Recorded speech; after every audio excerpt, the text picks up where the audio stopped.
नमस्कार, मैं हूं दिबांजलि मोइत्रा।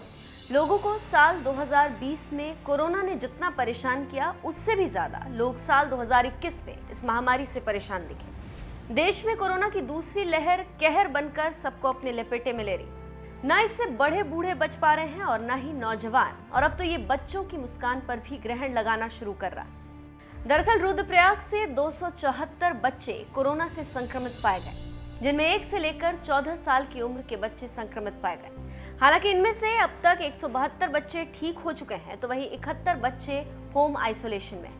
ऐसे में बच्चों को भी जिस तरह से कोरोना अपनी चपेट में ले रहा है, उससे कोरोना की तीसरी लहर के संकेत भी मिलने लगे। ऐसे में अब सवाल यह है कि क्या देश में वैश्विक महामारी तीसरी लहर के साथ मासूमों की मुस्कान पर आफत लेकर आएगी?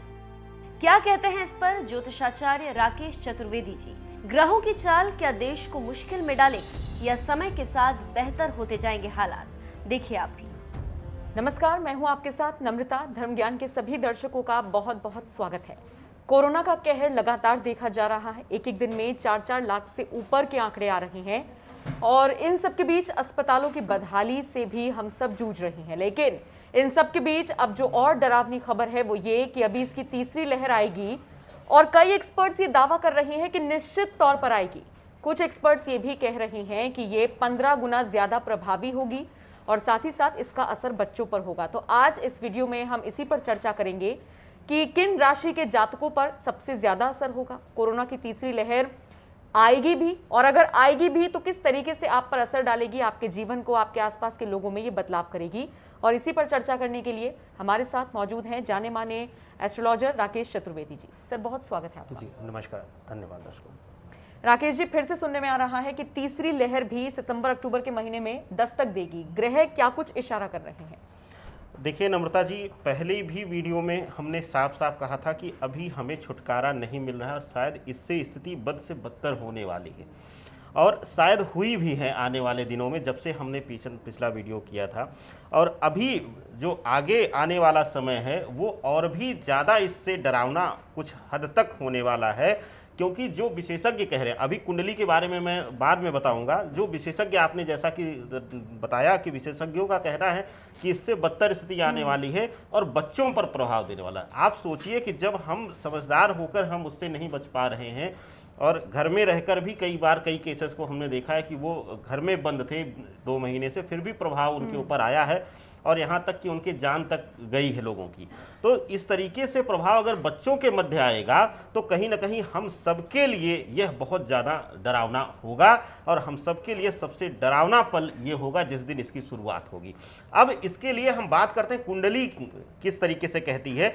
अब यहाँ पर क्योंकि हमारे भारतवर्ष पर जो हमारे यशस्वी राजा कह लें या प्रधानमंत्री कह लें, माननीय नरेंद्र मोदी जी हैं, उनका जो शपथकालीन कुंडली बन रही है नम्रता, उसको अगर हम मध्य में रखें, क्योंकि कहीं ना कहीं राज सत्ता और राजा ईश्वर का वह प्रारूप है कि जो कि अपने जनता के मध्य रहकर अपने जनता के ऊपर शासन करके उनकी व्यवस्थाओं का भी व्यवस्था करता है, स्वास्थ्य संबंधी, और साथ ही साथ रक्षा सुरक्षा की भी गारंटी देता है।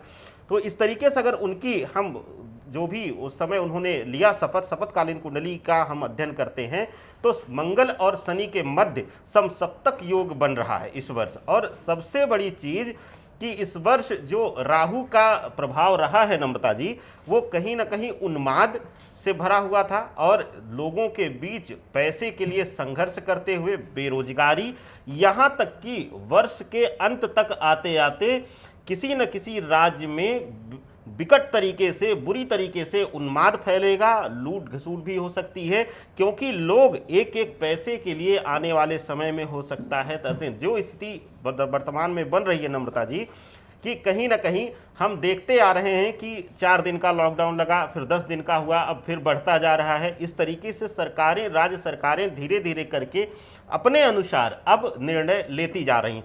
और एक चीज़ और आपको बता दूं यहाँ पर दर्शकों को भी, कि कहीं ना कहीं जो आने वाला समय है सितंबर से लेके अक्टूबर तक, वो कहीं ना कहीं आर्थिक रूप से आप लोगों के सभी के लिए कहीं ना कहीं कष्टकारी है नम्रता जी, जो कि आने वाले समय में हमें और कष्ट देने वाला है। तो ये तो देखिए बहुत गंभीर बात है और सोचने का विषय है कि कोरोना से बचें, अस्पतालों की बदहाली है उससे बचें, या फिर ये जो आर्थिक दृष्टि से हम बात कर रही हैं इसको लेकर भी अब हम चिंता में रहें। तो बहुत सारे पहलू हैं जो अब सबको घेरने वाले हैं। तो ऐसे में किस तरीके से आप देख पा रहे हैं कि कौन कौन सी ऐसी राशियां हैं जिन पर सबसे ज्यादा असर पड़ सकता है, और फिर ये लोग क्या करें? कुछ ऐसे उपाय जो आप इनको बता सके कि थोड़ा सा प्रभाव कुछ कम किया जा सके। देखिए, आने वाले समय में गुरु और राहु, साथ ही साथ शनि मंगल की जो मैंने बताया आपको कि शनि मंगल का जो समसप्तक योग बन रहा है, शनि मंगल हमेशा जो कुंडली में रहता है वो स्वास्थ्य संबंधी समस्याएं देकर आर्थिक तंगी का सामना कराता है। ये सामान्य कुंडली में भी देखा गया है। तो उस हर जातक की कुंडली में हर राशि वाले के लिए, यहाँ पर नम्रता जी राशि का हम जिक्र नहीं करेंगे क्योंकि हो सकता है कि मिथुन राशि के लिए बहुत अच्छा हो, लेकिन मिथुन राशि के जातक की ही कुंडली में लग्न में ही शनि मंगल बैठा हुआ हो या मृत्यु भाव अष्टम भाव में शनि मंगल बैठा हुआ हो, तो वो जातक कहेगा जी गुरुजी ने गलत बताया। नहीं, आप ग्रहीय आधार आ जाइए, क्योंकि कहीं ना कहीं जो एक राशि है, एक राशि के लोग हैं वो करोड़ों लोग होंगे, लेकिन उस जैसा ग्रही संयोग मुझे लगता है गिने चुने का होगा नम्रता जी। तो इसलिए ग्रह आधारित आ जाइए कि अगर किसी की भी कुंडली में चतुर्थ भाव, षष्ठम भाव, अष्टम भाव और साथ ही साथ एकादश भाव मोक्ष का जो घर है, 12वां घर है, वहां पर अगर कहीं से भी शनि मंगल की युति बन रही है या गुरु राहु या गुरु केतु की युति बन रही है, तो आपके लिए आने वाला समय और ज़्यादा कष्टकारी है। और उन लोगों के लिए, जैसा कि कहा गया है नम्रता जी इस तरीके से वैज्ञानिकों द्वारा, कि यह जो तीसरी लहर आएगी यह बच्चों पर ज़्यादा प्रभावी रहेगी। तो उन जातकों की जिनकी कुंडली में चाहे माता हो चाहे पिता हो, उसकी कुंडली में अगर पंचम भाव में कहीं से राहु बैठा हुआ है या राहु के साथ किसी अन्य ग्रह की युति बन रही है, तो उसको कहीं ना कहीं संतान संबंधी कष्ट मिलने वाला है। तो उसको थोड़ा सा पहले से सतर्क रखें। जो लोग ऐसे ही बच्चों को अभी भी लापरवाही में छोड़ रहे हैं, पार्क इत्यादि में खेलने के लिए छोड़ रहे हैं या कहते हैं कि निकल जाओ घूम लो, तो उनको थोड़े दिन आप संयमित कर लीजिए, क्योंकि कहीं ना कहीं संयम की कमी ही आज हमें इस स्तर पर लाई है। हम सरकार को जितना कोस सकते हैं कोस लें, लेकिन उतना ही कोसने के अधिकारी हम अपने खुद को भी कहेंगे, क्योंकि हमने भी कहीं ना कहीं लापरवाही की है और हमने भी कहीं ना कहीं संयम की कमी दिखाई है नम्रता जी। तो अब जैसे कहते हैं ना कि अगर कहीं पर समस्या है तो उसका समाधान भी है। इसका समाधान तो निकलता हुआ नहीं दिख रहा है, लेकिन कुछ एक ऐसे उपाय जिससे कि हम इस समस्या को थोड़ा सा कम कर सकते हैं। देखिए नम्रता जी, मैं शुरू से आप लोगों को कह रहा हूं, आयुर्वेद जो है वो सभी ज्योतिष का और साथ ही साथ मेडिकल साइंस का भी एक आधारभूत संरचना है। कहीं ना कहीं अगर हम एलोपैथ का भी जिक्र करें तो बहुत सारे एलोपैथिक दवाइयों में भी आप जानते हैं, हम जानते हैं कि तुलसी अर्क का प्रयोग होता है, एलोवेरा का प्रयोग होता है। तो इस तरीके से हम कहीं ना कहीं देखें तो हमें आयुर्वेद का और आयुर्वेद से जुड़े हुए जो रेमेडीज हैं, चाहे वो कपूर का धूनी लगाना हो, चाहे वो आपका लौंग, हमेशा मैंने कहा है कि लौंग में तत्व है और ग्रहीय रूप से लौंग शनि को प्रभाव को, अगर शनि कहीं से उन्मादी तरीके से होगा कुंडली में, तो अगर आप एक लौंग हमेशा रख के मुंह में जिह्वा के नीचे रखेंगे तो कहीं ना कहीं वो आपको, क्योंकि ये कष्ट भी हमारे मुख से और कंठ से लेकर हृदय तक जा रहा है, तो वो कहीं ना कहीं उसमें प्रभावी होगा नम्रता जी।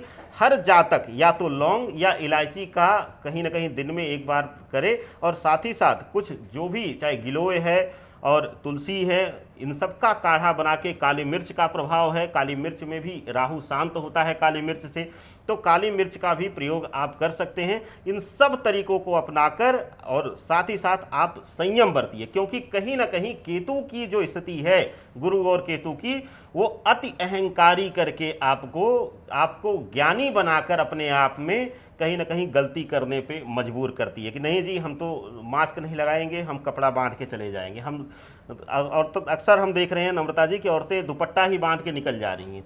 वो लापरवाही कहीं ना कहीं कर रही हैं और कहीं ना कहीं उनके परिवार को उसका भुगतान करना, वो सिर्फ और सिर्फ अति का ज्ञान होना। राहु और गुरु का युति या राहु केतु की कहीं भी युति या दृष्टि जब होती है तो वो कहीं ना कहीं आपको अति ज्ञानी कर देता है, जिसकी वजह से आपको ये समस्याएं भोगनी पड़ती हैं। चलिए, बहुत बहुत शुक्रिया ये तमाम जानकारी हमारे दर्शकों तक पहुंचाने के लिए। और अब आप समझ ही गए होंगे कि कितनी गंभीरता से आपको आने वाले वक्त को लेने की ज़रूरत है, क्योंकि अभी जो आप हालात देख रहे हैं उससे और भी ज्यादा विभत्स स्थिति होने वाली है। आपको डरा नहीं रहे हैं, आपको सजग कर रहे हैं। इसके अलावा अगर आप कुछ और पंडित जी से जानना चाहते हैं तो जो नंबर आपकी स्क्रीन पर फ्लैश हो रहा है उस पर आप कांटेक्ट कर सकते हैं। बहुत बहुत शुक्रिया इस वीडियो को देखने के लिए।